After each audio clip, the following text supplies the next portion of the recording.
Salut Vincent, tu m'entends? Ouais, parfait, vous m'entendez aussi? Ouais, super, super. Super, salut à vous. Hello, tu vas bien? Ça va, 7 heures du matin ici, donc ça va. Les yeux peuvent tout à fait en face des trous, mais ça va. Ok, top. Ce que je te propose, Vincent, on va attendre comme d'habitude une petite minute. Là, on a Ouais, plusieurs personnes déjà connectées, mais que tout le monde se connecte. Je te propose que ce soit toi qui partage l'écran, ouais. si c'est OK. Moi, j'ai également évidemment notre présentation sous les yeux. Mais l'objectif, c'est qu'au moins tu puisses toi aller à ton rythme aussi sur le sujet et que tu puisses avoir la main. Sinon, d'expérience, tu vas tout le temps me demander de tourner la slide. Bah oui, exactement, de passer à la slide suivante. Ouais, non, il n'y a pas de problème. Je fais ça maintenant. Donc, partager, ça va se passer ici. Touc. Partager l'écran. Et ici, ça va être très bien normalement. Share.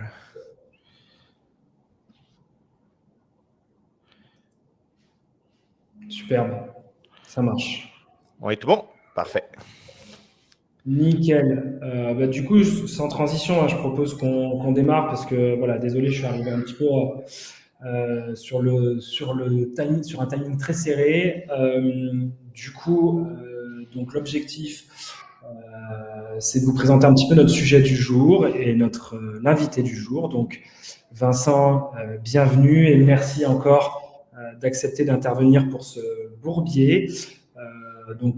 Vincent Pavero, pour les personnes qui ne le connaissent pas, il est cofondateur d'Omeric, qui est un produit SaaS à destination des product managers, donc tu pourras en parler, hein, c'est tes utilisateurs, c'est tes clients, et que tu as été toujours product leader et tu as été coach produit pour pas mal d'organisations et tu as beaucoup d'expérience dans le domaine. En plus, tu nous fais le plaisir d'intervenir tout droit d'Amérique du Nord, donc du Québec directement. Donc, tu pourras peut-être un peu nous en parler. Donc, merci d'accepter cette invitation voilà, de bon matin hein, pour tout le Ah oui. monde. Merci à vous pour l'invitation. Ça fait aussi très plaisir d'être là. Top. Donc, l'objectif, c'est vrai qu'en tant que coach, notamment, produit, tu as vu énormément d'organisations avoir des difficultés. Et on parlait de ça tous les deux. Et j'ai vraiment aimé ton framework. Vraiment, j'avais hâte qu'on échange sur tout ça et que tu partages toutes tes connaissances parce que je trouve ton framework extrêmement intéressant et facile à assimiler, comme tu l'as mis, en 10 leçons. Quelles sont peut-être un peu les grandes leçons que tu as et que tu as vues? Quels sont les signaux communs euh, d'organisations qui échouent, qui ont des difficultés sur le mode produit et tu as réussi à en faire voilà, un petit frame. Et moi, je trouve ça vraiment sympa parce que ça prouve toute ton expérience dans le domaine. Et c'est le but des bourbiers, hein, c'est de transmettre des savoirs, des connaissances à travers des difficultés en parlant vrai. Donc, je trouve ça vraiment chouette. Donc voilà, heureux de t'avoir à mes côtés pour parler de tout ça. Super, bah très heureux aussi. Puis j'espère qu'on va avoir une belle discussion.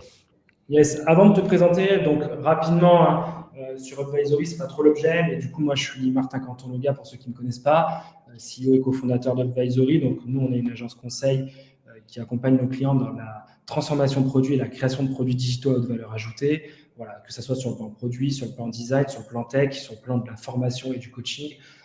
Voilà, on accompagne nos clients sur tous ces pans et le bourbier est poussé par notre entité Le Campus, qui est une entité dédiée à la formation de clients. Voilà, on a plusieurs typologies de formation. On fait de la formation à distance, on fait de la formation orientée thématique comme la tech, par exemple, bientôt aussi sur la partie éthique et également voilà, des formations plutôt orientées de terrain autour du use case pour faire progresser les collaborateurs, les professionnels sur le plan du product management. Donc voilà, c'était en quelques mots qui on est chez Hub.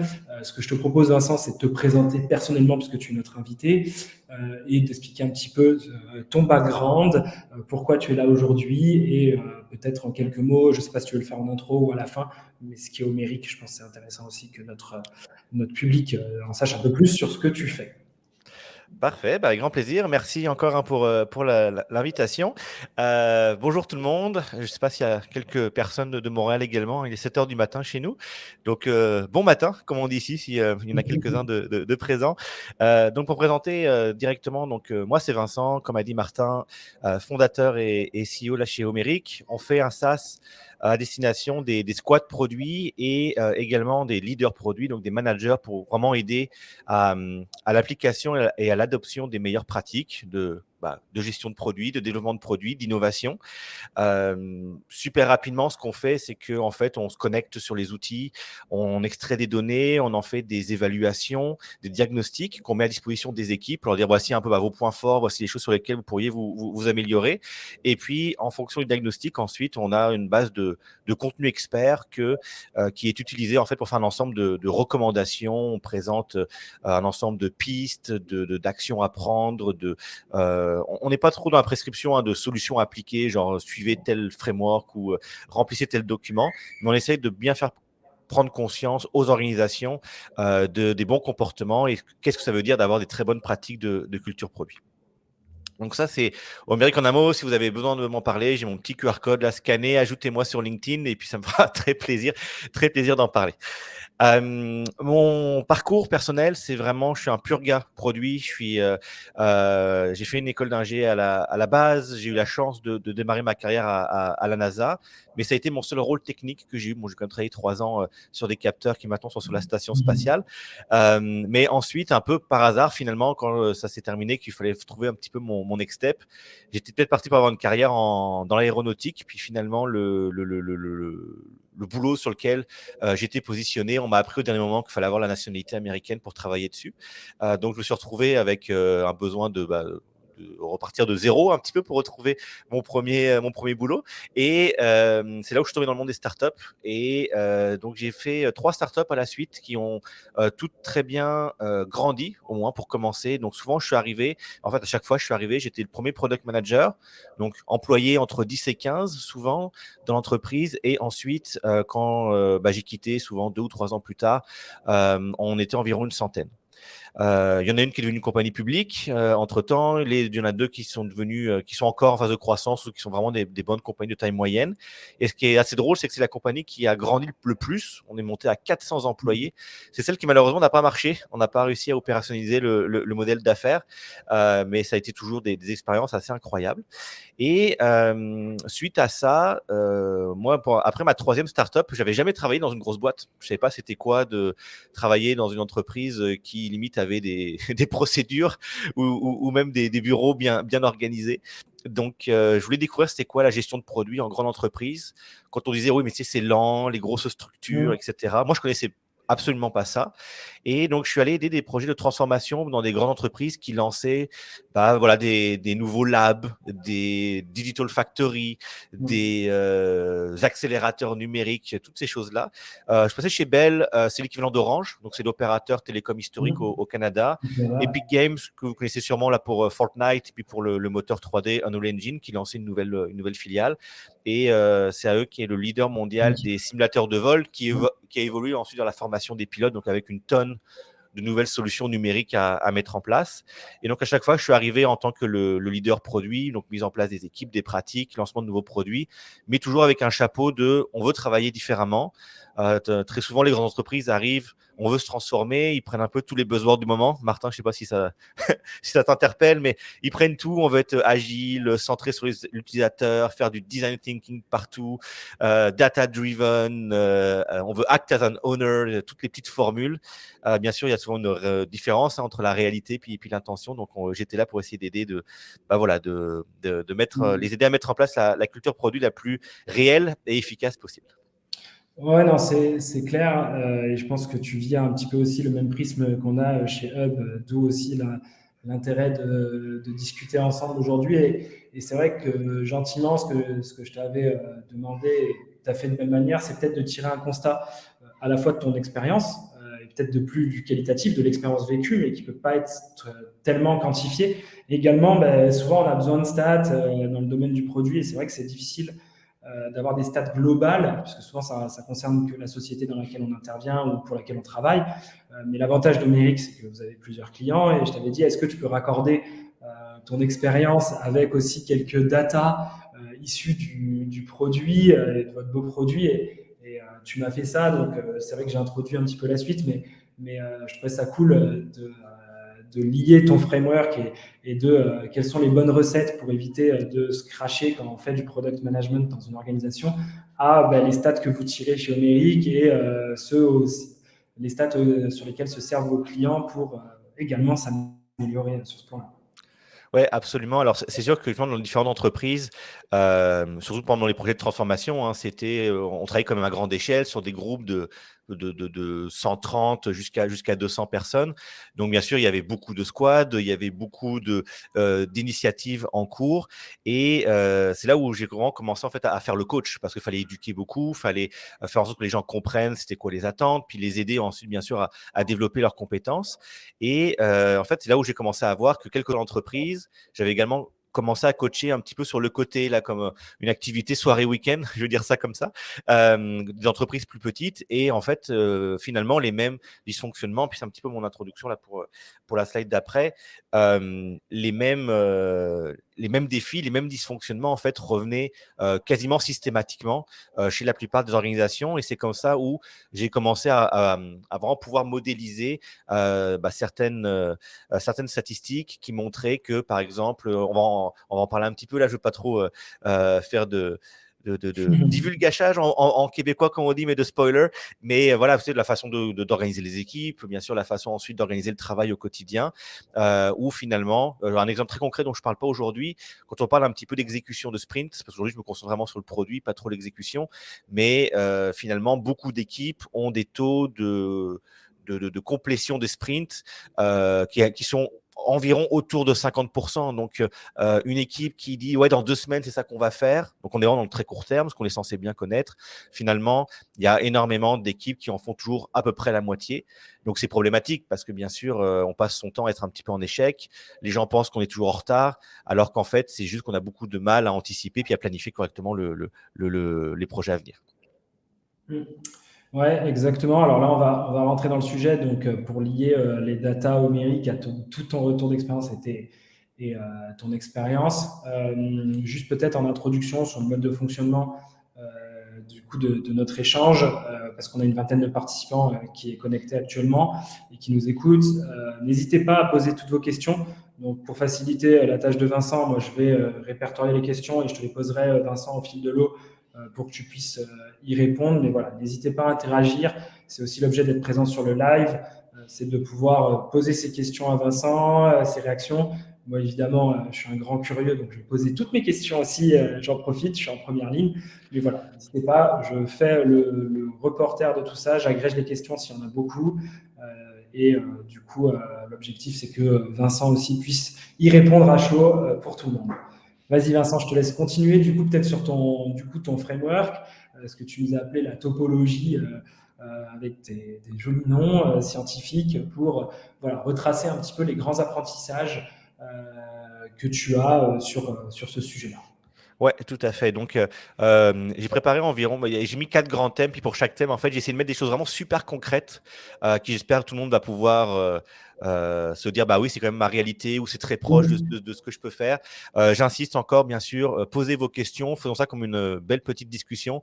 Moi, mes diapos sont bien simples, hein, le but, c'est vraiment d'être un support à la discussion. Donc, faisons ça interactif, ce sera, j'imagine, plus utile pour tout le monde. Donc, avant de rentrer dans le premier thème, justement, donc, comme je disais, on a pu constater, après quand même avoir travaillé une centaine d'équipes produits, que voilà, il y avait des sujets récurrents qui revenaient et qui avaient le coup donc, voilà, d'être modélisés, d'être suivis. Mais ultimement, tout ça doit nous permettre de garder en tête que développer un nouveau produit, une nouvelle fonctionnalité, en fait, c'est très dur et par défaut, ça ne marche pas. Ça ne marche pas, puis c'est normal que ce soit difficile et que ça ne marche pas. Donc, c'est pour ça qu'il faut arriver à bien être au courant de qu'est-ce qui peut nous aider à augmenter nos chances que ça fonctionne. Il y a une statistique qui est stable, mine de rien, depuis plus de 20 ans, qui m'interpelle absolument toujours. C'est que 80% du logiciel produit qu'on met en production ne génère pas d'adoption utilisateurs ou de croissance d'affaires pour les entreprises. Et ça a deux conséquences très importantes. Ça veut dire que, quand on est dans le logiciel, mine de rien, on est dans une industrie qui, par défaut, c'est du gaspillage. On passe notre temps à coder, à sortir des trucs qui, si on ne l'avait pas fait, ça n'aurait rien changé. Donc ça, c'est un petit peu un petit rappel à l'ordre, là, pour pas dire un petit coup de pression, pour dire, OK, c'est important dans le monde de l'innovation, dans le monde du développement, de se dire, il faut travailler, oui, il faut travailler beaucoup, il faut sortir beaucoup de choses, mais il faut avant tout trouver la bonne chose à faire. Et que je pense que c'est la grande mission pour nous, là, du monde produit, c'est que notre mission, justement, c'est d'aider à trouver là où est la valeur et trouver la bonne chose à faire. On n'est pas là pour essayer d'aider les équipes à en faire plus, mais à aider les équipes à faire la bonne chose à faire. Quand on regarde les top performers, donc là, je fais vraiment référence aux big tech, etc. Pensez Netflix, Google, Amazon, etc. Quand on regarde leur capacité à générer de la croissance puis à générer de la valeur, c'est des compagnies qui, avec constance, depuis plus de 20 ans, chaque année, vont livrer 3 à 5 fois plus de valeur d'affaires. Ça ne veut pas dire qu'elles codent 3 à 5 fois plus. Ça veut juste dire que dans ce qu'elles codent, justement, elles vont avoir un taux de succès qui va être vraiment supérieur. Donc, imaginez que la valeur moyenne, c'est 80% là, des logiciels qui ne fonctionnent pas. Ça veut dire qu'il y a des compagnies qui sont à 90%, qui ne génèrent pas l'adoption, puis d'autres qui sont plutôt peut-être à 50%. Donc, si vous êtes à 90%, ça veut dire qu'en gros, ça va vous prendre 10 features, 10 fonctionnalités pour arriver à en avoir une vraiment qui va avoir de l'attraction puis qui va vraiment faire l'évolution d'autres produits. Pendant ce temps-là, si Amazon ou Google sont juste à 3 sur 10, c'est pas un haut taux de succès non plus, mais c'est normal. Mais entre 1 sur 10 et 3 sur 10, quand vous avez un intérêt composé chaque année comme ça pendant 20 ans, c'est ce qui fait la différence entre il y a 25 ans, quand on démarre, on n'est rien, on est 2 personnes dans un garage, et ensuite, 25 ans plus tard, on est en gros les plus grosses compagnies au monde. Donc, travailler là-dessus, c'est extrêmement important, bien sûr, pour la croissance des entreprises, mais également pour le taux de rétention des employés. Ce qui est génial dans notre domaine, c'est que quand les équipes travaillent bien, elles ont tous les outils nécessaires, puis elles ont une vraie culture produit, ça plaît aux gens. Et donc, il y a des taux de rétention des employés et de satisfaction qui sont 60% supérieurs. Netflix, le CEO a un taux de support, de soutien de ses employés qui digne d'une dictature. Là, je crois qu'il était à un truc comme 96%, parce qu'ils sont absolument ils sont radicaux en fait sur la protection de la culture produit. Et ça fait toute une différence à la fin. Donc, maintenant que l'intro est faite, donc je vais essayer de brosser un peu les 10 thèmes, donc les 10 leçons, et poser vos questions, parce que je peux garantir que bien moi personnellement, puis avec mes équipes, on a forcément frappé le mur à chaque fois. Donc le premier thème, topologie produit. Ouais, excuse-moi Martin. Ouais, non, ce que j'aime là pour essayer de t'introduire aussi sur la topologie, c'est, on va en parler parce qu'il y a des facteurs endogènes au product et à l'équipe produit et des facteurs exogènes. Mais c'est vrai que je trouve que tu vas bien l'introduire, c'est qu'il y a quand même des grands axes qui sont importants, sur lesquels il faut se focaliser pour s'assurer du succès ou de l'insuccès d'une organisation produit. Et tu vas les aborder, et c'est des sujets qui paraissent assez simples, mais qui, on le sait, pour les organisations, tu parlais potentiellement d'un Netflix avec la culture, sont pas évidentes à maîtriser et sont complexes à appréhender. Non, absolument. Puis, j'aurais pu sauter à la conclusion tout de suite, mais en effet, tous les sujets qu'on va aborder restent finalement relativement simples. Mais bien sûr, la question, c'est comment on applique ça avec diligence, discipline, pour arriver justement à tirer les gains de ce qu'on fait. Donc, le premier thème, genre topologie. Donc, ce que j'appelle par topologie, c'est vraiment tout ce qui est relié à l'organisation des équipes produits, des squads, comment on les découpe, les domaines. Et en particulier pour aujourd'hui, ce qui est vraiment relié à une équipe, donc la composition, la structure, etc. Donc, parmi les traits, les choses assez importantes, le premier élément, c'est la taille de l'équipe. Donc, la taille de l'équipe, alors moi, bien sûr, je l'ai vécu, puis on peut en parler un petit peu, mais en plus, c'est documenté dans la science, etc. Les petites équipes sont plus performantes, sont plus efficaces que les grosses équipes. Et ça peut paraître, oui, évidemment, parce que on travaille avec des gens qui sont très proches et ainsi de suite. Mais il y a toujours ce côté contre-intuitif où il y a toujours une partie de nous qui pense, puis c'est aussi le cas aussi bien sûr pour les managers, etc., que ouais, mais si on était une personne de plus, on pourrait en faire un peu plus et ça irait mieux. Et on est toujours intéressé à dire ça nous prend une personne de plus. Et finalement, c'est un très gros risque parce que bien sûr, quand on rajoute une personne, ça veut dire ça augmente la complexité pour la communication, pour la collaboration. Ça veut dire aussi du temps d'onboarding, d'apprentissage du produit, l'apprentissage de comment fonctionne aussi l'entreprise, etc. Et on s'est retrouvé dans des projets où on se disait, bah, ok, c'est extrêmement stratégique, c'est extrêmement important. On va investir très fortement sur cette initiative. Donc, on va mettre une quinzaine de personnes parce que c'est sûr qu'à 5-6, ça ne fonctionnera pas. Et 15 personnes se retrouvent un peu mis dans la même équipe. Et c'est extrêmement compliqué à opérer au quotidien. Souvent, il y a des sous-équipes qui commencent à se créer parce que c'est impossible de travailler, bien sûr, de manière approfondie avec 14 autres personnes tous les jours. Et on se retrouve finalement avec une équipe qui était très peu véloce, très peu efficace, qui souvent était même semblait paralysée. Puis je vous laisse imaginer super concrètement faire un daily stand-up, là, quand vous faites votre scrum, là, tous les matins, 15 minutes, 15 personnes. Je vous laisse imaginer, bien sûr, la qualité de cette rencontre-là. Bien sûr, c'est extrêmement difficile à opérer, puis c'est impossible d'avoir les bonnes discussions. Donc, c'est pour ça et c'est là où c'est difficile, c'est que quand on a commencé à avoir beaucoup de monde, puis c'est normal d'avoir beaucoup de monde sur certaines initiatives, la question de comment on découpe les équipes, comment on garde des petites équipes agiles, autonomes, capables vraiment de s'attaquer à des sous-problèmes, c'est un exercice extrêmement important qui souvent est sous-estimé en importance par les entreprises. Surtout quand on commence à grandir, qu'on commence à avoir beaucoup de monde, on est tenté comme à vouloir un peu rajouter du monde dans les équipes. Il y a des plus grosses équipes dans les plus grandes entreprises quand on est plus mature, bien sûr, sur les pratiques et sur qu'est-ce qu'il y a à faire. Mais généralement, la règle du pouce, si vous dépassez 10 personnes dans l'équipe, ça doit commencer à vous lever des flags, ça doit commencer à vous interpeller pour dire OK, est-ce que vraiment on a toutes les bonnes personnes dont on a besoin? Est-ce qu'on est efficace pour commencer à alimenter des discussions sur comment ça pourrait évoluer? Dernier point là-dessus que j'adore, parce que c'est tellement contre-intuitif hein, par rapport à ce qu'on pourrait imaginer, c'est que imagine que vous avez un crunch, vous avez une grosse livraison client dans 3 semaines, on est un petit peu charrette, on se demande comment bien sûr on va pouvoir livrer. Le réflexe de tout le monde, c'est OK, on va aller chercher un développeur dans l'équipe d'à côté, puis on va le mettre avec nous, puis on va aller plus vite. Les expériences, la science montre sur le sujet que ça ralentit une équipe. Et que le meilleur moyen d'accélérer, c'est de retirer une personne. Donc, il y a eu une expérience incroyable là, qui a été faite par Erin Meyer, où ils ont retiré des personnes des équipes et ils ont gagné il y a eu des gains de vitesse dans les équipes de 30% en travaillant avec une personne de moins. Donc, très important dans notre domaine produit, c'est contre-intuitif, mais les résultats ne dépendent pas du nombre de personnes qui travaillent à l'entrée. Donc, notre output n'est plus proportionnel à l'input parce qu'on est dans des systèmes complexes, quand on est dans des systèmes de collaboration. Et c'est contre-intuitif, mais il faut l'avoir à l'esprit. Puis quand on l'oublie, on peut se retrouver dans une situation compliquée très vite. Et j'ai une petite question pour toi, Vincent, là-dessus, qu'on peut souvent se poser. C'est vrai que les clients, ils nous demandent, OK, c'est quoi la bonne taille d'équipe, etc. Moi, je ne sais pas si tu penses la même chose, mais souvent, le braquet que je donne, c'est il faut qu'elle soit autonome. Et c'est vrai que c'est un vœu pieux, mais c'est pas forcément si évident que ça. Souvent, je ne veux pas empiéter sur le sujet d'après, mais c'est quid des compétences qui peuvent être transverses ou qui, quelque part, n'occupent pas quelqu'un à temps plein sur une équipe. C'est souvent aussi les difficultés qu'on peut recenser. Et donc ça, je serais heureux d'entendre ta réponse là-dessus. Et peut-être là, avant ça, une autre question qui me paraît extrêmement importante qu'on me pose souvent, c'est quand tu as une taille d'équipe trop importante, comment tu découpes et quand est-ce que tu découpes? Est-ce que tu as la réponse? Ouais.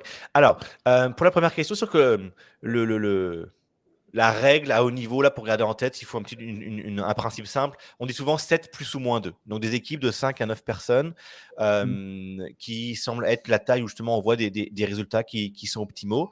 Bon, bien sûr, c'est pas un dogme. Hein, on peut varier un petit peu en fonction de la nature du produit, le niveau de maturité de l'entreprise, etc. C'est juste qu'on va recommander, bien sûr, avec l'autonomie, c'est-à-dire avec toutes les compétences, les expertises nécessaires dans l'équipe pour arriver, bien sûr, à livrer son produit puis livrer ses résultats qu'on lui demande.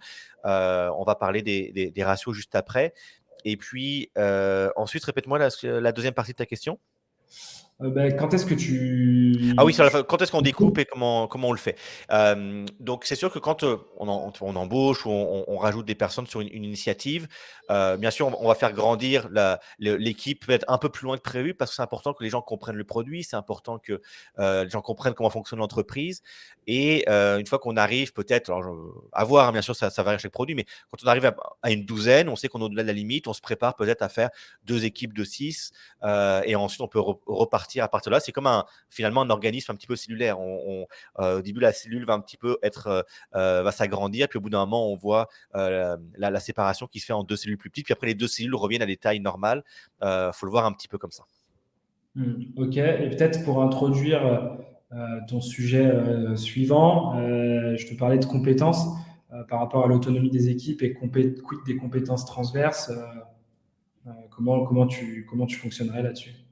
Alors c'est sûr que puis j'en profiter pour aller sur la slide d'après. Donc au niveau des compétences, c'est certain que je me concentre sur des produits de type, on va dire logiciel, dans le digital. Il y a très souvent quand même des expertises qui sont centrales. On pense bien sûr le product management, le designer pour peu qu'il y ait bien sûr des interfaces et puis les développeurs logiciels. Donc souvent bien sûr on va construire de ça. Bien sûr ça n'empêche pas qu'il peut y avoir un ensemble d'expertises en soutien qui ne sont pas forcément assignés à temps plein dans l'équipe. Alors, le design, on pourrait avoir un débat là-dessus pendant 1 heure, mais moi, je pense qu'il est très important que les designers soient dédiés à des équipes à partir du moment où dans le produit, il y a vraiment une partie d'interface qui est présente. Mais après, si vraiment sur certains sujets très particuliers, des experts de contenu, parfois on est dans un environnement réglementé où c'est important d'avoir une personne du légal ou des personnes qui connaissent justement certaines règles de conformité, etc. Bien sûr, on peut les accueillir dans l'équipe quand on a besoin d'eux. Mais l'idée, bien sûr, c'est toujours d'avoir cette pluridisciplinarité centrale dans une petite équipe orientée essentiellement au niveau de produits, design et tech, bien sûr, dans nos domaines. Et bien sûr, dans tout ça, il s'agit d'avoir des bons équilibres. Donc, quand on est 10 personnes, bien sûr, il ne s'agit pas d'avoir 5 product managers pour 5 développeurs. Là, bien sûr, tout le monde comprend que c'est inutile. Mais parfois, il y a des choses vraiment un peu plus subtiles, un peu plus vicieuses comme dysfonctionnement. Parce que d'un côté, on veut s'assurer qu'il y a bien les expertises pour avoir un maximum d'autonomie dans l'équipe. Et on peut être tenté justement de se dire, ah bah là, pour être encore plus autonome, on va peut-être essayer de mettre un deuxième designer ou on va commencer à mettre un deuxième rôle produit. Donc là, on arrive dans des dysfonctionnements qui sont très connus. Puis en anglais, on parle du two in a box, c'est-à-dire qu'on essaie de mettre un peu 2 personnes dans la même boîte.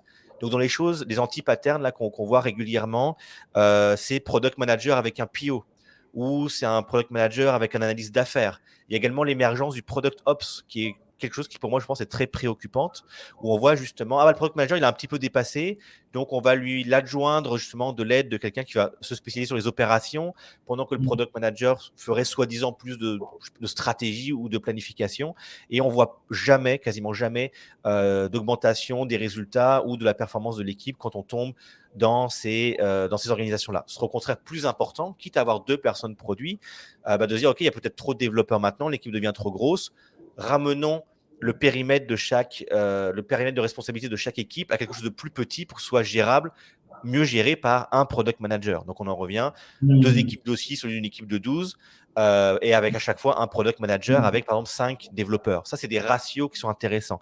Un PM pour 5-6 développeurs. C'est des choses qu'on va voir beaucoup dans les compagnies qui sont en forte croissance parce que ça prend beaucoup de travail pour alimenter des devs. Et quand on dit que les product managers, c'est un métier où on doit travailler 50 heures par semaine, puis c'est très difficile, c'est très lourd, etc. Une des premières causes, c'est que justement, il y a trop de développeurs à alimenter au quotidien et le périmètre de l'équipe est simplement trop grand. Ouais. Bon, on est sur une matière complexe hein, et j'introduis, je vais faire exprès de te challenger un petit peu là-dessus, et notamment sur ton point d'après. C'est que de ce que je comprends de l'anti-pattern, c'est que c'est vrai que tu as tendance à ajouter des compétences parce que tu te dis, ben, les équipes cœur sont surchargées et que tu veux, en fait, tu ne découpes pas, quoi. Tu fais plutôt grossir la cellule que la redécouper, quoi, pour reprendre ton analogie. Mais du coup, si après tu as plusieurs cellules, j'imagine que tu vas quand même avoir besoin de compétences de coordination, ou en tout cas avec une vue globale.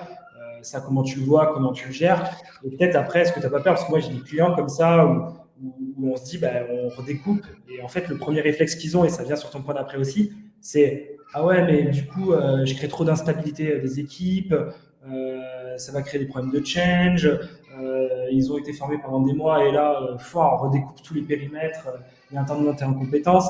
Donc c'est vrai que comment tu trouves le juste équilibre par rapport à tout, peut-être sans trop introduire le sujet d'après, entre tous tes sujets liés justement à la topologie d'une équipe produit. Ouais, tout à fait. Bah, et puis c'est là où tu mets le doigt sur quelque chose qui est super intéressant, c'est-à-dire que on parle de choses très simples, ouais, taille d'équipe, s'assurer qu'il y a un bon ratio de product manager par développeur. Mais quand on voit avec ce que tu dis, c'est que dans le quotidien, ça commence à devenir compliqué justement. Comment on le fait quand on a plusieurs équipes, comment on trouve la bonne solution, puis on n'est pas sûr. Donc, je vais avoir deux réponses là-dessus. La première, c'est que justement la topologie, comment on découpe, les domaines, comment on s'assure qui est responsable de quoi, c'est une vraie compétence qui se développe. Il y a de la théorie à apprendre. Bien sûr, c'est aussi des choses qui s'expérimentent pour voir que la réalité du marché, la réalité de l'industrie, la réalité du niveau de maturité de l'entreprise, etc. Et ça, les managers en gestion de produits, donc les directeurs produits, les VP produits, les chief product, c'est vraiment une des compétences et une des responsabilités extrêmement importantes, qui souvent, les gens ne sont pas au courant ou bien sûr, ils n'ont pas forcément l'expérience ou ils n'y pensent pas énormément. Mais quand on regarde justement les entreprises qui ont énormément de croissance, les directeurs produits, les VP produits passent leur temps à se dire mais c'est quoi mon domaine, comment je cartographie, je map bien sûr mes équipes pour qu'elles puissent s'aligner avec mes domaines justement de développement et aussi bien sûr la vision produit pour s'assurer que bien sûr on a des équipes qui couvrent tout ce qu'on veut arriver à mettre sur le marché. Donc d'un côté, bien sûr, il y a le rôle du management qui parfois peut être insuffisant dans plusieurs entreprises. Donc, ça fait partie des choses aussi à développer puis à coacher, aussi plus au niveau du product leader. Et le deuxième élément, bien sûr, c'est qu'il n'y a aucune recette toute faite à appliquer. Donc, démarche expérimentale, c'est vraiment important. On met en place et au fur et à mesure qu'on comprend mieux, on réorganise. Alors, ça peut être chiant hein, pour les équipes quand ça bouge. Mais par contre, une fois qu'on a vraiment trouvé la bonne façon d'organiser, souvent, ça devient très stable. C'est très clair pour les employés, c'est très clair pour l'organisation de manière générale. Et donc, c'est durable. C'est des choses qui vont très bien scaler et on ne remet pas ça à terre vraiment tous les jours, à moins que, par exemple, il y ait un pivot de l'entreprise où il y a vraiment un changement de direction. Il y a des choses qui sont très stables. La compagnie, je pense que la meilleure au monde sur le sujet, ou qui a été la meilleure au monde sur le sujet, ça a été Amazon, qui a vraiment quasiment inventé le domaine driven design à grande échelle avec ce qui s'appelle le STL, le Single Thread Leadership, où pour eux, c'est extrêmement important justement d'avoir des petites cellules responsables d'un espace du produit et il n'y a personne d'autre qui leur marche sur les pieds, entre guillemets. Donc, ils l'ont scalé à très grande échelle. Ça a été, dans la littérature, ils expliquent que ça a été très compliqué. Ça a pris quand même pour eux 2 ou 3 années juste pour trouver la bonne approche. Mais après, ils ont réussi à la scaler puis avoir les résultats qu'on connaît. Donc, comme je disais, une fois qu'on a trouvé la bonne approche, mine de rien, il y a une stabilité qui se met en place. Et là, ça mène vers le troisième point qui est important, c'est que une des raisons qu'on peut planter son produit, c'est quand il y a trop de mouvements au sein des équipes et que donc l'équipe n'est pas assez stable. Le point qu'il faut retenir, c'est que développer des habitudes de travail, des routines, des automatismes avec nos collègues, ça prend des mois. Onboarder correctement une nouvelle recrue, quelqu'un qui arrive pour qu'il apprenne le produit, qu'il apprenne de la stack de l'entreprise, qu'il apprenne la culture, comment l'entreprise fonctionne. Pareil, ça prend des mois. C'est très difficile pour des gens d'arriver à un niveau de croisière de performance, peut-être avant 6 mois. Certains rôles, ça peut aller jusqu'à 1 an, surtout en passant pour les product managers, parce que en plus d'apprendre le produit, l'équipe, l'entreprise, il faut également apprendre le domaine, l'industrie, il faut connaître ses clients. Et en tout cas, pour nous, la règle de haut niveau qu'on se dit toujours, c'est maintenant, ça prend 1 an pour qu'un product manager soit réellement en place et ait vraiment le plein contrôle de ce qu'il doit faire. Donc, c'est certain que s'il y a des mouvements trop importants dans les équipes, ça renvoie l'équipe toujours à la case départ pour dire qu'il faut réapprendre à travailler ensemble. On a juste à penser, bien sûr, à une équipe de foot. Peut-être qu'il y a pas mal de gens qui ont vu France-Tunisie pendant la Coupe du Monde. 9 changements au départ sur le terrain. On ne reconnaît pas l'équipe. Et puis, même si les joueurs sont tous des professionnels de très haut niveau, etc., on a l'impression qu'il y avait un monde entier, justement, entre les deux équipes qu'on avait vues pendant les poules, parce que tout simplement, il y avait des gens qui n'avaient pas l'habitude de travailler ensemble. Et parfois, on voit des entreprises limite qui encouragent le mouvement. J'ai déjà fait face à des situations où mais nous on est agile, puis c'est important que les gens puissent changer de projet parce qu'on veut qu'ils apprennent un petit peu tout. Et ça appelle ce que moi j'appelle le mercato. Donc j'ai déjà vu une entreprise où tous les 6 mois, allez, qui veut changer? On va où? On fait un peu des réassignations complètes dans les squads produits. Et là, c'était la fête. Là, c'était open bar, mais c'était un petit peu n'importe quoi parce que malheureusement, les équipes devaient repartir de zéro, réapprendre à travailler ensemble. Et ça générait beaucoup de frustration à la fin pour les employés. Les projets, souvent, étaient un peu plus à risque. Donc voilà, une belle idée. J'ai envie de dire, c'est toujours une bonne intention à faire ça. Mais pour le coup, sur le papier, c'était sympa. Mais dans la réalité, on a vraiment pu voir que ça avait un impact négatif généralisé justement à travers toutes les équipes. Yes, super intéressant. Et peut-être pour conclure, hein, donc un des premiers axes de succès et d'un succès d'une organisation produit que tu as beaucoup vu, hein, on le sait, c'est l'humain, c'est les compétences, la division des compétences, la répartition des rôles. Donc se concentrer sur l'équipe et l'organisation de l'équipe et après à l'échelle des équipes, c'est un axe fort de succès et d'un succès d'une organisation et ça vient toucher, comme tu disais, aux compétences managériales, aux compétences RH. Donc là-dessus, c'est vrai qu'il faut que l'organisation elle se muscle de manière importante. Je continue parce que je vois que le temps défile et que tu as beaucoup de choses à dire. Donc ça, c'est vrai que c'était un des premiers axes forts. Le deuxième axe, c'est derrière quels objectifs. On parle souvent d'alignement sur ces objectifs, de définition des objectifs, d'alignement sur ces objectifs. Je sais que tu as des partis pris, que tu as beaucoup de choses à raconter aussi. Et c'est vrai qu'une équipe produit, pour mesurer son succès ou son insuccès, il faut quand même qu'elle ait une cible. Donc, tu vas peut-être nous parler un peu de ça, Vincent. Voilà, absolument. Donc là, partons du principe justement qu'on a mis en place une équipe, donc on a ce groupe qui est en place. Maintenant, il faut lui donner une destination, c'est quoi le prochain pas, et puis comment on mesure le succès. Et malheureusement, quand on le fait mal, il y a des conséquences qui peuvent être bien sûr négatives. Donc, on va parler un peu des objectifs. C'est certain qu'il y a un framework qui est très à la mode pour les objectifs qui s'appelle les OKR. Je crois que c'est le sujet de votre dernier bourbier juste avant, si j'avais bien suivi. Donc, Bien bien sûr, vu. je ne vais pas refaire une présentation sur les OKR, mais plus parler des conséquences d'un point de vue produit et un peu les pièges peut-être à éviter parce que pour le coup, c'est insidieux. Les OKR sur le papier, c'est cool, c'est simple, mais vraiment à implémenter puis à faire vivre au quotidien, ça prend quand même de la pratique, de l'expérience et il ne faut pas avoir peur de se tromper parce que très clairement, c'est quand même de laisser erreur pour vraiment arriver à trouver les bonnes choses à faire.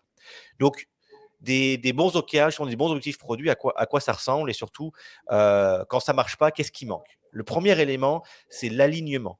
Donc, c'est extrêmement important que les objectifs, les critères de succès, finalement, qu'on va donner à une équipe, permettent aux gens de converger vers un but commun. Donc, c'est pour ça que c'est extrêmement important. En tout cas, c'est partie pour nous des meilleures pratiques et des recommandations qu'il est beaucoup plus important de commencer par donner un objectif qui est partagé par toute l'équipe, donc un objectif pluridisciplinaire, c'est un objectif de squad, c'est un objectif sur le produit, c'est un objectif pour les utilisateurs, derrière lequel tous les gens de la squad vont pouvoir se regrouper, quel que soit son département, entre guillemets. Donc, product manager, designer, ingénieur, développeur, tout le monde partage le même objectif pour que tout le monde puisse converger vers les mêmes actions, puis pousser finalement dans la même direction. Au contraire, ce qu'on voit beaucoup, puis que moi j'ai vécu malheureusement, c'est un petit peu des cascades d'OKR qui viennent de la haute direction. Et Mmh. après, ça va dans le département produit. Donc, le VP produit donne ses OKR à son directeur. Le directeur donne ça à ses PM. Donc, ça arrive d'un côté. Ensuite, les développeurs vont recevoir leurs objectifs qui viennent pour eux de leur directeur d'ingénierie, qui vient du VP ingénierie, etc. Et après, ces gens-là se retrouvent dans la même squad. Et puis, même s'ils ont envie de travailler ensemble, même s'ils sont dédiés au produit, etc., il n'empêche qu'ils ont des stimuli, des contraintes, des facteurs qui font que oui, mais il faut aussi que je livre les résultats pour mon boss parce que c'est ça qu'on m'a donné.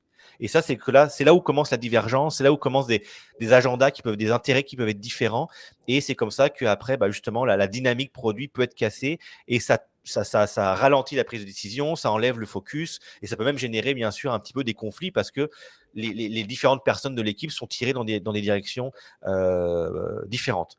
Et pour aller encore plus loin, encore une fois, ce n'est pas un dogme, mais ça fait partie des choses que pour essayer un peu de provoquer le changement, j'ai commencé à pousser. C'est vraiment de dire, si on doit choisir entre un objectif individuel pour un employé, un objectif fonctionnel de département, par exemple pour tous les product managers, où il faut choisir entre un objectif de produit qui est partagé entre tous les gens d'une squad, je pense que le plus important pour être efficace, c'est d'avoir un objectif d'équipe. Quitte à pas avoir d'objectif individuel, qui va totalement à l'encontre peut-être de la culture de management, de ressources humaines qu'on a.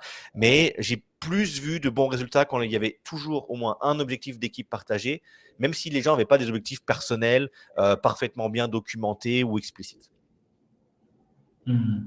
Intéressant ta vision, et c'est vrai que si c'est pas bien mené, bien aligné, bah, parfois il y a, comme tu dis, un défocus, on se veut être bon élève, ça fait écho à ta stade du dessus où les organisations sont beaucoup orientées moyens, livraison et pas forcément impact, résultat.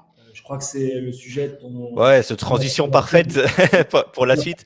Exactement. Donc, le deuxième élément qui fait une grosse différence et où c'est tellement facile hein, de pouvoir se tromper, c'est la différence justement entre produire et bien sûr ensuite avoir des résultats pour les utilisateurs.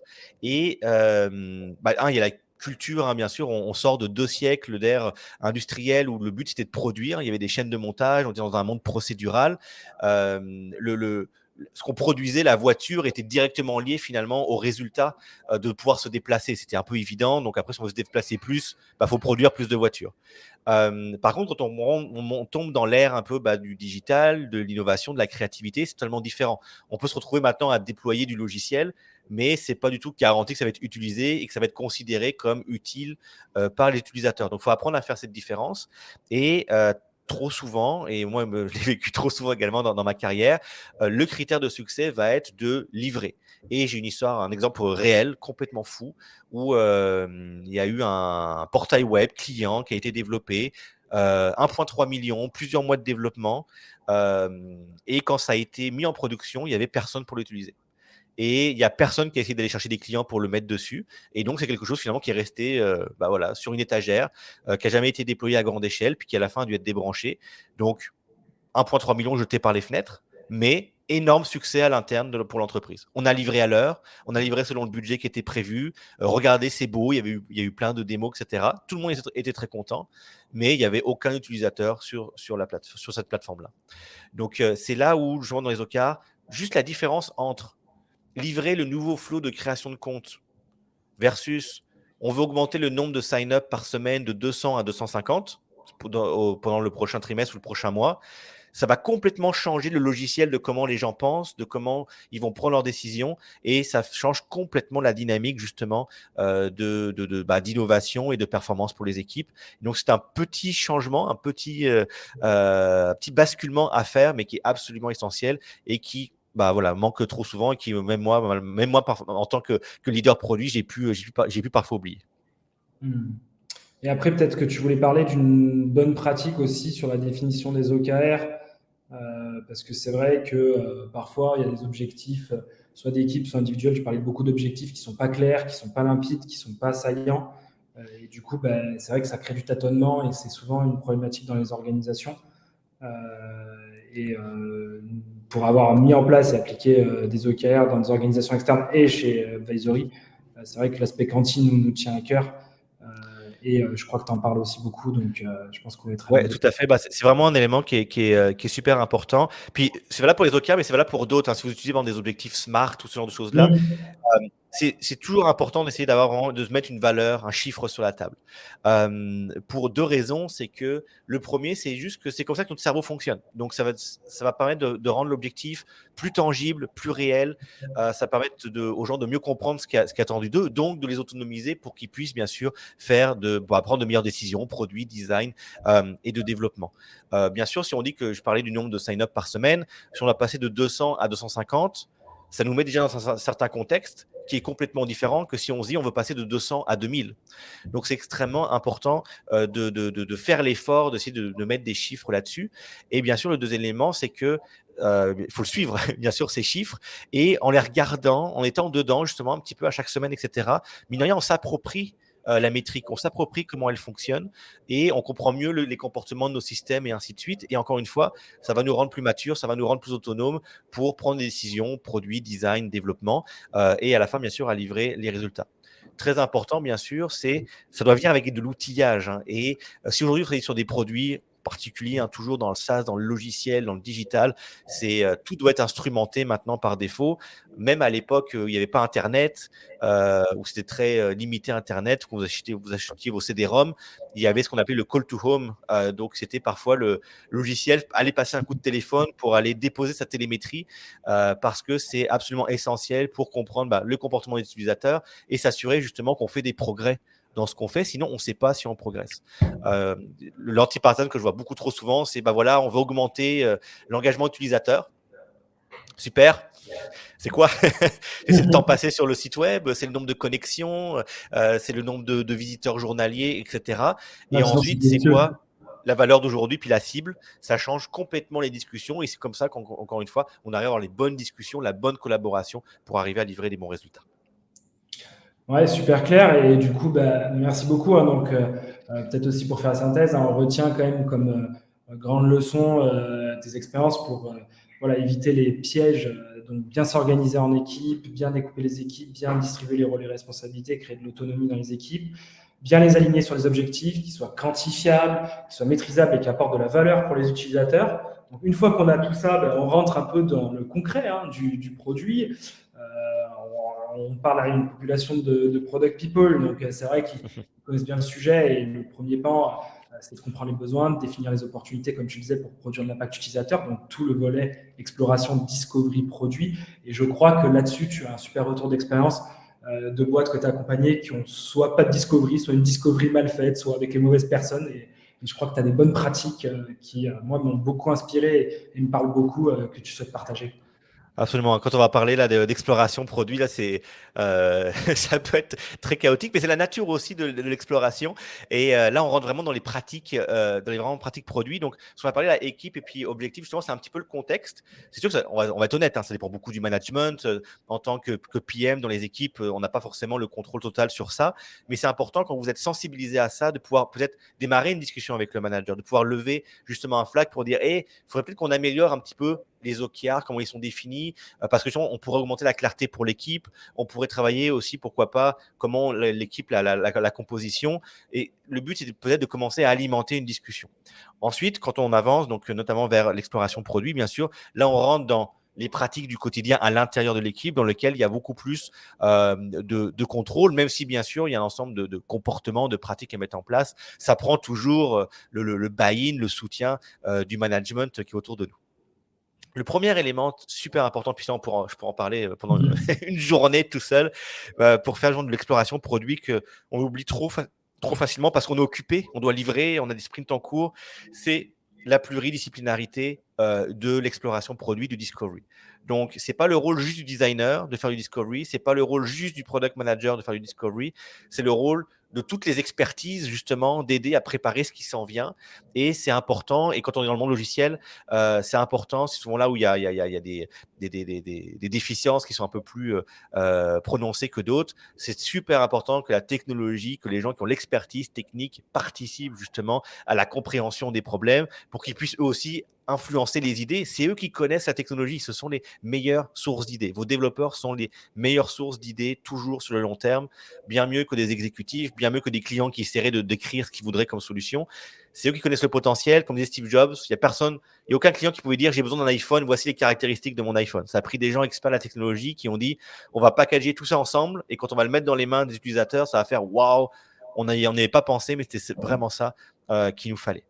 Donc, j'ai toujours, est-ce que vous avez des développeurs qui vont faire une entrevue, un entretien utilisateur qui participent justement à voir leur application, leur logiciel directement dans les mains? Il n'y a rien de mieux pour déclencher des discussions souvent assez profondes sur le produit, mais c'est comme ça qu'on a les bonnes discussions. L'autre élément très important, ce que j'appelle là, c'est la culture des hand-offs, c'est la culture des transferts. Donc, où c'est un peu du waterfall déguisé. On a le product manager qui va récupérer des requis, qui va les documenter. On va transférer ça avec un document au designer. Le designer fait ses maquettes.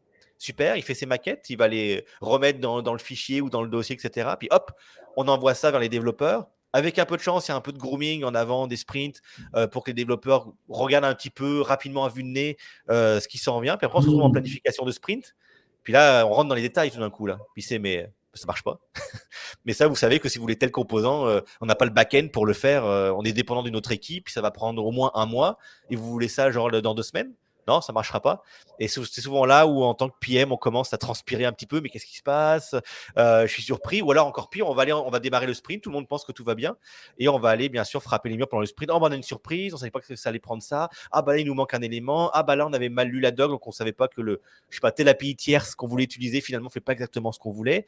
Et c'est là où on tombe vraiment dans toutes je vais dire un mot vulgaire là, mais on va dire tout le bazar qui va arriver pendant le quotidien de sprint et qui peut être considérablement diminué si toute l'équipe, toutes les différentes expertises travaillent ensemble dès le discovery. Bien sûr, au niveau des développeurs, il y en a qui se posent, c'est pas tout le monde qui est intéressé, ils ont beaucoup de travail de delivery à faire. Donc, la recommandation qu'on fait, c'est juste, est-ce qu'il y a une personne dans l'équipe qui est prête justement à aller un peu en amont pour aider justement le designer et le product manager et qui va vraiment co-travailler, co-créer avec eux pour que tout le monde s'auto-influence vraiment le plus tôt possible. Ça change encore une fois complètement la dynamique et la façon dont on va définir les fonctionnalités parce que on va intégrer la faisabilité, l'utilisabilité, la recherche de valeur dès le début et on travaille tous ensemble sur le sujet. Ouais, la fameuse démarche Tres Amigos qui est ultra importante. Je partage. Et du coup, après, peut-être, tu veux parler évidemment quand on fait de l'exploration, le droit à l'erreur, de ne pas accepter l'ensemble des insights. Je crois que tu voulais en parler comme quand même des learning for, parce que c'est vrai qu'on voit souvent de gros aléas de ce point de vue-là. Oui, tout à fait. Non, non, super important, la démarche expérimentale. La nature même du développement logiciel et des activités d'innovation font que ce sont des systèmes non prédictibles. Donc, c'est impossible de pouvoir définir quelque chose en amont. C'est vraiment la science qui fait que c'est impossible de prédire ce qui va marcher ou ce qui ne va pas marcher. Donc, vous avez deux choix. Vous avez des entreprises qui vont dire, oh, on va investir encore plus pour essayer vraiment de prédire ce qui va marcher. Ou alors, on accepte cet état de fait et on se dit, la seule façon de faire, ça va être d'expérimenter. Donc, on fait des stimuli, on met des choses dans les mains du client, puis on apprend de manière empirique justement ce qui marche ou ce qui ne marche pas. Donc, l'idée qu'on peut retenir simplement, c'est qu'on a vraiment tort par défaut, même si on fait des théories super logiques, qui nous paraissent super rationnelles, qui sont super documentées, les chances qu'on ait inclus tous les facteurs dans notre raisonnement sont en gros de zéro. Donc, je pense que c'est vraiment une façon de penser où on se dit qu'il faut vraiment mettre ça de côté et on va vraiment essayer ensuite de travailler de manière expérimentale. Et là, il y a pour moi, maintenant, en Amérique du Nord, là, il y a une vraie différence culturelle parce que même dans l'éducation, en Amérique du Nord, on a une approche qu'on appelle empirique. Dès l'école, les élèves apprennent en faisant l'expérience et ils remontent vers la théorie. Tandis que dans la culture française, peut-être un peu plus latine, on démarre toujours de la théorie et ensuite on descend vers les applications qui sont faites. Donc, on est toujours habitué, nous, à partir d'une théorie. Dans certains domaines, ça a des avantages, mais dans le domaine produit, clairement, c'en est pas un. Donc voilà, partir des clients, partir des cas réels, c'est vraiment super important. Et l'image, je vous invite à aller voir la vidéo sur YouTube ou le film. J'ai oublié par exemple le titre du film, c'est sur l'histoire de McDonald's. Et quand ils ont voulu faire les plans de la cuisine, ils ont vraiment fait ça. Il y a une vidéo qui montre toutes les itérations où ils ont dessiné à la craie la cuisine, puis ils ont mis pas des acteurs, mais des employés qui devaient faire les mouvements dans les cuisines. Alors au début, on voit ils se rentrent dedans, ça marche pas, etc. Et ils itèrent, ils changent les équipements de place, etc. Puis à la fin, vu de haut, c'est une sorte de valse assez incroyable où tout le monde va qu'à ses occupations sans jamais se toucher, sans jamais se rentrer dedans. Et encore une fois, il n'y a qu'une démarche expérimentale qui a permis de trouver c'était quoi la bonne recette pour standardiser justement une cuisine de fast-food. Ouais, le film, c'est le fondateur, The Founder, je pense. Ah oui, je crois que c'est ça, ouais, tout à fait. Donc, ce passage-là, en termes de démonstration, de discovery, justement, d'exploration produit, c'est exactement ça. Très bon film et très en lien en plus avec le volet business et le volet user. Et je crois que tu es un anti, et on se bagarre pour ça, qu'il n'y a qu'une phase de discovery. Plein de gens disent ça, ou la pique à un moment T, parce que c'est le début, donc c'est la discovery. Et après la discovery, on oublie. Ou alors, encore mieux, la discovery que j'appelle moi de laboratoire. On reste propre à la maison entre nous, parce qu'on est tous les experts de notre métier. Et ça, je crois que tu tacles beaucoup cette idée-là. Voilà, absolument. Non, ça, tu l'as vraiment très bien dit. C'est sûr que, par exemple, les design sprints, c'est super intéressant pour essayer de faire pour faire un kick-off ou pour lancer les choses. Mais malheureusement, il y a encore trop d'organisations puis de personnes qui vont penser qu'une fois que c'est fait, puis allez, maintenant, on peut se mettre à livrer. Et en fait, non, c'est vraiment un apprentissage continu parce que le contexte change, ce qui était vrai un mois n'est plus vrai le mois d'après, etc. Donc, être capable justement d'avoir des liens avec des utilisateurs et des clients en continu, c'est absolument la clé également pour éviter de se planter. Puis le nombre de plantages, parce que finalement, on n'a pas assez parlé aux utilisateurs. On parle jamais assez aux utilisateurs, donc c'est important d'avoir un minimum qui est en place. Puis un minimum, c'est très lourd en fait, parce que quand on regarde les bonnes pratiques, pour ceux qui lisent dans ces livres qui sont non traduits, je crois en français, mais par exemple, il y a Teresa Torres qui a écrit Continuous Discovery Habits, qui je pense maintenant est vraiment le livre référence sur les discovery, donc c'est un livre que je peux recommander, ou qui va dire, elle a le concept de continuous interviewing, donc vraiment le fait de faire des entretiens, de faire des interviews, ça doit être en continu une fois par semaine. vous devez parler en tant que PM, pas seulement les designers, parce que souvent aussi on a tendance à envoyer le discovery chez les designers, chez les gens de UX, etc., ou les gens de recherche utilisateurs. Non, c'est aussi les product managers. Asseyez-vous au moins 1 heure par semaine avec au moins un client, un utilisateur pour toujours écouter c'est quoi ses problèmes, là où il en est, qu'est-ce qu'il aime, qu'est-ce qu'il n'aime pas dans vos produits. D'autres personnes, comme Marty Kagan aussi, qui est référence dans notre domaine, lui va dire un PM, c'est 3 sessions de 1 heure chaque semaine avec 3 clients ou utilisateurs différents. Donc ça, c'est important. Il y a vraiment, en tant que product manager, c'est notre rôle aussi d'être assis avec les clients, les utilisateurs, absolument en continu. C'est super difficile, mais il faut gérer, bien sûr, Ouais. toutes les autres réunions. Il y a l'équipe de développement, etc. Et c'est là où on revient sur l'importance des ratios. Parce que si on veut vraiment être connecté aux utilisateurs, bien sûr, je ne peux pas avoir 15 développeurs à alimenter puis à aligner au quotidien. Et donc, c'est là où justement on voit que tout se met en place et que tout est attaché. Si on veut vraiment arriver à intégrer les attentes des utilisateurs, faut se dégager du temps et faut être assez radical à propos de ça. Mais au moins une entrevue, 1 heure par semaine, allez-y. Puis aussi, parfois, on se trouve un petit peu des excuses, des prétextes pour dire c'est pas possible, c'est compliqué, j'ai pas accès aux clients, etc. Vous pouvez être créatif, mais il y a toujours souvent des moyens. Moi, par exemple, quand j'étais dans l'aviation, très difficile d'accéder à des pilotes super occupés, on fait très attention à eux. Un jour, j'ai réussi à dire bonjour à quelqu'un, je lui dis hey, qu'est-ce que tu penses de ce sujet-là? Il fait oh, j'adore ça. J'ai été invité dans un groupe WhatsApp de pilotes. Et je me suis retrouvé avec une sorte de focus group que j'avais jamais demandé, où dès que j'avais des questions, j'avais 10 personnes toujours super heureuses qui s'ennuyaient peut-être entre 2 vols à me donner des insights qui m'ont énormément aidé, bien sûr, ensuite dans la mise en place des produits. Vous pouvez aller dans un centre commercial, Google est très fort pour ça. Vous payez des cafés. En fonction des magasins, vous avez différents segments démographiques. Est-ce qu'on cherche plutôt des hommes, des femmes, des gens plus jeunes, plus âgés, etc. Il y a toujours des tactiques pour arriver à parler à des gens. Et donc, voilà, développer votre réseau, développer des gens avec qui vous pouvez parler. Encore une fois, c'est un élément qui fait toute une différence. Et se planter parce qu'on n'a pas assez parlé, puis on n'a pas vu que c'était évident que ça n'allait pas marcher, on le découvre toujours après. Mais malheureusement, c'est trop tard.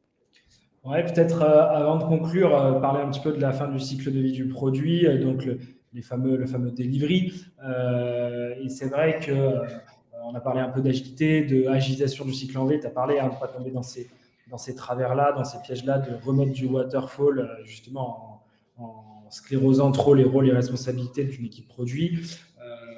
Mais après, il y a la livraison de valeur en continu. Je crois qu'il y a une valeur qui t'est chère, qui est facile à dire sur le papier, très complexe à mettre en place d'un point de vue operations. Tu veux peut-être un petit peu nous en parler? Ouais, tout à fait. Ouais, Puis en fait, c'est mon dernier trail sur les 10. On en a fait 9, mine de rien, ça va vite.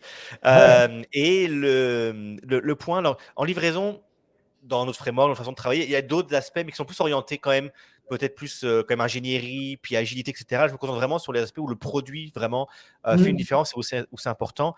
Et c'est vraiment, faut livrer extrêmement souvent.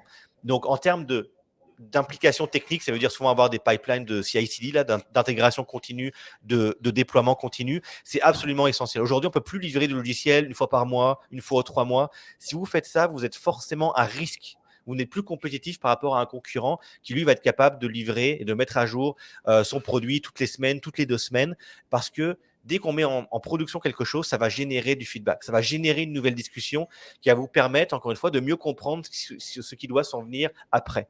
Donc, il faut voir le delivery comme un moteur d'apprentissage qui va permettre de justement influencer, orienter l'exploration ensuite pour les itérations suivantes. Et c'est absolument essentiel d'être capable de mettre des choses dans les mains d'utilisateurs extrêmement rapidement parce qu'encore une fois, c'est un intérêt composé. Imaginez que vous êtes dans une équipe chez Google qui est réputée pour avoir des très bonnes équipes qui vont faire 30 à 50 expérimentations par semaine. Bien sûr, il y en a certaines qui sont en production. Facebook aussi est très fort pour ça. Facebook est tellement gros qu'ils mettent une feature live pendant 15 minutes. Ils ont plus de data que la plupart des entreprises après 6 mois. Et donc, ça leur permet tout de suite de comprendre ce qui marche pas, et de changer, d'ajuster, et à la fin, bien sûr, de trouver les choses, de trouver les fonctionnalités, la bonne forme des fonctionnalités pour livrer un maximum de valeur. Donc, c'est plus négociable ça aujourd'hui en 2022, j'allais dire, même en 2023. Donc, si jamais vous n'êtes pas là, en tant que personne produit, pour vous pouvez vraiment expliquer, il faut avoir des boucles de feedback extrêmement courtes. C'est essentiel pour l'exploration, c'est essentiel pour comprendre si notre stratégie a du succès, etc., ou pour la bâtir, la mettre à jour. Et il faut ensuite travailler, bien sûr, en concert avec les ingénieurs, les développeurs pour arriver à avoir le bon outillage, la bonne infrastructure qui nous permet de faire ça. Ouais, bien entendu. Et puis, en fait, finalement, c'est le côté pragmatique, comme tu disais, d'obtenir du résultat, tirer de la data pour rechallenger les insights et faire cette fameuse discovery en continu qui permettra d'atteindre ces fameux objectifs OKR au sein de l'équipe et quelque part la boucle est bouclée. Peut-être pour conclure, parce que je vois qu'on arrive doucement à la fin et c'est vrai que c'était un gros défi, tu as présenté plein de choses Vincent et merci beaucoup parce que je trouve que ces 10 leçons sur le produit sont extrêmement dimensionnantes et très riches et encore une fois parfois il y a des choses qui paraissent très simples mais à les mettre en place et à les tenir dans la durée, c'est extrêmement complexe et je crois que tu voulais conclure un petit peu sur ce. Voilà, exactement. C'est ma conclusion en 1 minute, parce qu'en effet, on voit qu'on arrive au temps. Donc, merci à tout le monde d'être encore là.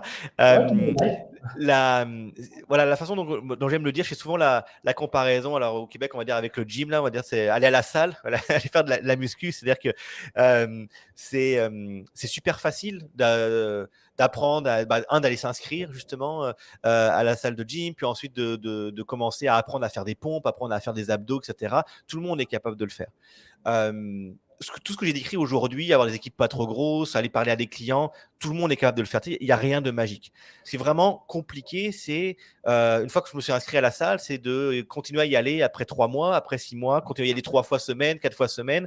Et les statistiques sont d'ailleurs très claires dans le monde de la musculation, c'est qu'après 1 an, 90% des gens n'y vont plus. Donc, quand on vend des abonnements annuels, pour eux, ils savent très bien que les gens vont venir 3 mois, 4 mois, puis après, les gens vont disparaître petit à petit.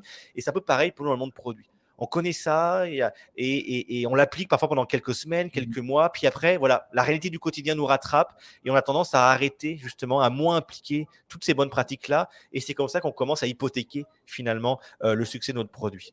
Donc voilà, il y a des gens qui sont un peu toujours en mode c'est cool, une équipe produit, on va y aller, on va être créatif. Je fais partie plus d'un groupe et d'une école, puis c'est un peu la culture française après qui ressort, un peu plus sceptique où malheureusement ça reste avant tout un champ de discipline et de rigueur. Il faut vraiment avoir cette constance, justement, de continuer à continuer à les parler à des clients à chaque semaine. Il faut continuer à livrer souvent. Il faut continuer à s'assurer que nos objectifs sont bien alignés. Donc, il y a beaucoup de discipline qui est nécessaire pour être vraiment des bons PM et puis éviter, justement, de planter son produit parce qu'on a fait des choses de manière bien au début. Puis malheureusement, après, c'est un peu, on s'est relâché un petit peu pour des bonnes raisons. On nous a demandé d'autres choses, on a été appelé ailleurs, etc. Mais malheureusement, c'est comme ça que la dynamique et le momentum du produit commencent à baisser. Donc voilà, toujours se rappeler tous les jours comment les 10 traits que j'ai couverts aujourd'hui restent vivants et appliqués pour vous. C'est la meilleure expérience que je peux partager pour essayer de maximiser nos chances de succès. Ouais, peut-être pour finir rapidement, Vincent, une question de Laurent. Comment tu gères des dirigeants qui, voilà, comme on le disait un peu, sont dans l'imposition alors, ils citent dans la vision, dans les projets à mener, dans les investissements, sans qu'il y ait eu de discovery au départ.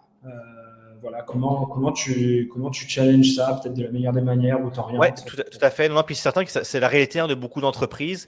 Moi, ce que j'aime dire, c'est que c'est important qu'on ait un dialogue, une discussion qui se mette en place. Et je dis toujours, oui, mais il y a des choses qui dépendent plus du management que nous dans les équipes, mais on peut quand même essayer de faire le premier pas. On peut être exemplaire, puis essayer justement de démontrer la valeur. Donc, c'est justement partager du feedback, essayer de dire, on pourrait travailler un petit peu comme ça, c'est de les encourager peut-être à lire des livres, partager si vous trouvez un article sur Visory, j'imagine qu'il y aura du contenu bien intéressant. Il y en a, j'en ai déjà vu, pour dire voilà, j'ai vu ça, c'est super intéressant, est-ce qu'on pourrait essayer Essayer, il y a beaucoup de gens qui sont prêts à dire oui, puis après voilà, c'est un travail par contre de longue haleine, on va se le dire.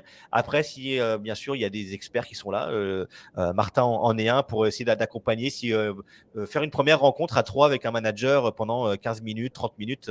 Moi, je suis le premier à le faire avec plaisir, donc j'imagine que Martin et ses collègues aussi peuvent aider à faire une petite discussion rapide. Mais voilà, c'est certain que ça marche pas dans tous les coups. En tant que PM sur certains sujets, pas tous, mais sur certains sujets, le faire sans le dire, ça marche aussi un petit peu. Comme je disais, parler à un client, parfois le management peut être un petit peu sceptique ou avoir un peu peur. Voilà, et c'est juste d'aller croiser quelqu'un dans la rue qui pourrait être une bonne personne, puis ramener des insights, puis montrer la valeur. Bien sûr, il faut être intelligent, il ne faut pas faire de bêtises au niveau de l'organisation, mais on peut montrer un petit peu l'exemple en faisant le pas d'avance, puis on dit regardez, finalement, ça a de la valeur, finalement, ça se fait bien, et rassurer petit à petit le monde autour de vous pour que ça puisse changer. Ça, bien sûr, c'est quand le management est prêt comme à changer, le management est à l'écoute. Il existe des endroits où bah, ça marche juste pas. Et puis, malheureusement, c'est pas à vous, PM, de vous mettre la pression de se dire si ça marche pas, c'est de ma faute. L'imputabilité, elle est sur le rôle des managers et des leaders.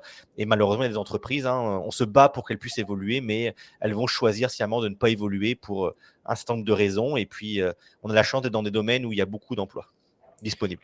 Ouais, et peut-être le mot de la fin et qui est intéressant dans ce que tu dis, c'est faire du produit, c'est bien, faire du produit en continu, c'est mieux et c'est peut-être le plus dur. Du coup, ben voilà, et si vous voulez, comme le dit gentiment Vincent, vous former et vous transformer votre organisation en mode produit, n'hésitez pas à faire appel à nous. Et si vous voulez, et j'ai pas été payé pour ça, je le promets, tirer un maximum d'insights au sein de vos équipes produits avec un outil efficace, franchement, testez Homeric. Je pense que ça va vous apporter beaucoup d'éléments. Il y a beaucoup, je pense, d'informations et de connaissances que tu diffuses qui viennent aussi de tout ce que vous avez constaté, comme tu le disais. Et franchement, c'est top. Et ce genre de produit manque dans les organisations. Franchement, allez-y si vous êtes un product leader ou un product manager, poussez cette idée-là parce que vous allez beaucoup progresser grâce à ça et les résultats s'en sentiront. Voilà, ben en plus, c'est top, Vincent, on a des remerciements un peu de tout le monde. Mathieu, Hélène, qui te remercie. Merci à tous. Oxane, merci. Merci à vous d'avoir été là, il n'y a pas de problème. Moi, c'est la passion qui parle, hein, donc je fais ça avec grand plaisir, même à 7 heures le matin. Et n'hésitez pas, hein, comme m'a dit Martin, si vous avez des questions. Moi, ce que j'aime beaucoup là avec Visory, puis Martin, puis le reste de l'équipe, c'est on partage quand même une belle mission qui est de rendre la culture produit les meilleurs possibles dans les organisations. Il y a des gains incroyables à faire pour les entreprises, mais surtout pour les employés. Parce que travailler de la bonne façon, bah, c'est très stimulant, hein. Il y a plein de gens qui vous diront quand ils ont eu la chance sur tous les thèmes que j'ai couverts aujourd'hui, bah, quand ça fonctionne bien, moi j'ai eu la chance de le vivre 2 fois dans ma carrière, on a l'impression qu'on marche sur l'eau. Et il y a plein de gens qui vous diront que dans leurs meilleures expériences produits, bah, c'était tout simplement, ils ont eu le time of their life, là, puis ils retourneraient en arrière n'importe quand pour revivre justement ce genre de dynamique d'équipe. Donc, tout ce qu'on pourra faire pour que c'est quelque chose qu'on puisse remettre dans les mains des plus grands nombres, bah, on est là pour ça. Alors, j'ai beaucoup de remerciements de toute l'Assemblée, donc c'est chouette.